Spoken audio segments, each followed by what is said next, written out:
It's from my wife, and I was working, but I worked 24 hours, so I could only be away from her for one day, one night, and then we had carers in during that time. That was about 20 years ago.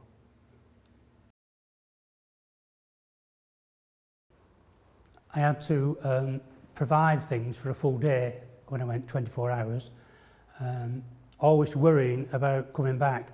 Sometime I'd come back and she couldn't get out of bed. I'd come back at night and she was stuck in a chair for 2 or 3 hours. And so it was a worry to be out anywhere, really. There'd be phone calls. One time she was out with a dog and she fell down and she scraped all her legs and her face and her arm. So I came back 12 miles then, with permission from my boss. I had to get her up. Luckily she had a mobile, and I could get her back to the house and put disinfectant and bandages and so on. There's always that worry that when I'm not there, something is happening. I mean, for instance, we had carers coming in. They would make her tea in those times. But then I retired, of course, so now that's a different ball game to actually working, you know. That was a long time after that, because I was just looking after my wife. I didn't think I was a carer as such. No.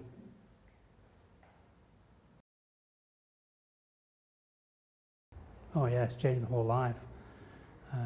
I've got to plan ahead. Now it's a lot worse than it was before. Now my wife's in a wheelchair, a scooter, chairlift, 2 sticks, and can hardly do anything for herself, so I've got to do most things. So that's changed all my life.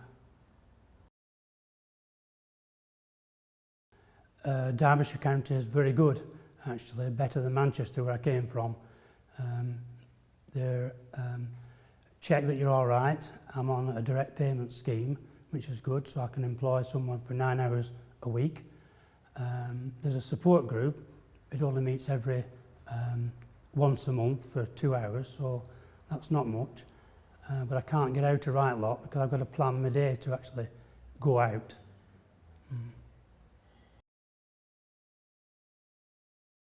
Lots of them.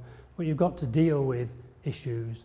You've got to deal with your life, because if I get depressed or upset, then it doesn't work. So I've got to look after myself as well. Limited time. I've got to plan like I've planned for today.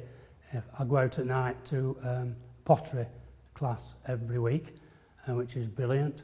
But I've got to set my wife up so that she can get from where she is and have her supper and actually get into bed, which is difficult, before I come back, because she's asleep by 9:10. So it's planning the whole day, really, to provide food every 2 hours. When I feel sorry for myself, I feel guilty because she's far worse than me. So that is a big issue, or it was a big issue, because when I'm moaning at somebody about the problems, feeling sorry for myself, I think, well, at least I've got a life, and she's not got much of a life, really.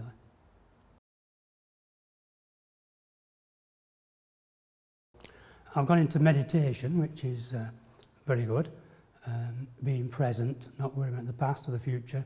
So that certainly helps. Walking in the country helps a lot. Phoning my children up on the internet and things helps. But also I'm a keen reader, so I read a lot, and I also like photography. So I go out a lot taking photographs. They put them on the internet. When I get back, I send them to people, I've taken them. So that gives me, I am a photographer as well, and I'm a potter as well. And the things I make I'm proud of. So that helps.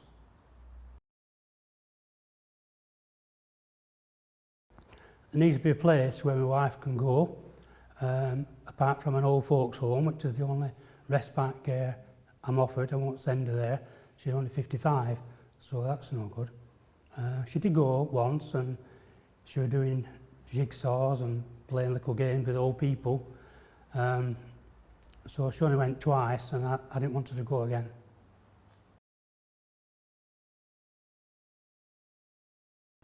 At first it was a problem with their mum in a wheelchair, for instance. We used to take them out to the seaside and they were very uncomfortable with a wheelchair. So I had to mess around, I suppose. I used to send the wheelchair round obstacles and up hills and all sorts going towards the sea. And so they thought it was fun. And in the end, they would have a bit of fun as well. So as they grew up, then they accepted the fact that the mum was in a wheelchair when she went out. But it's difficult. I mean, my daughter's getting married in September. Fine. She's picked her mother to be matron of honour. Now, how can she walk down that aisle? Because she's in a wheelchair. We're hoping for steroids to help, you know.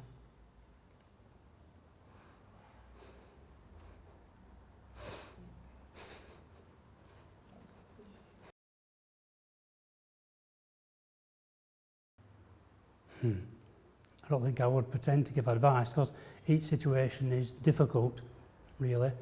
It's to look after yourself, first of all. Not feel guilty about looking after yourself. Get hobbies, something to do. And you've got to work with the person you're caring for, because there's lots of things I've got to do for my wife, and then there's my time. So my time is important. And if I didn't think it was, then I think I would go under. I've talked to people a lot about this problem of stress and disappointment in life, because I think I could sum it up as grief, there's loss,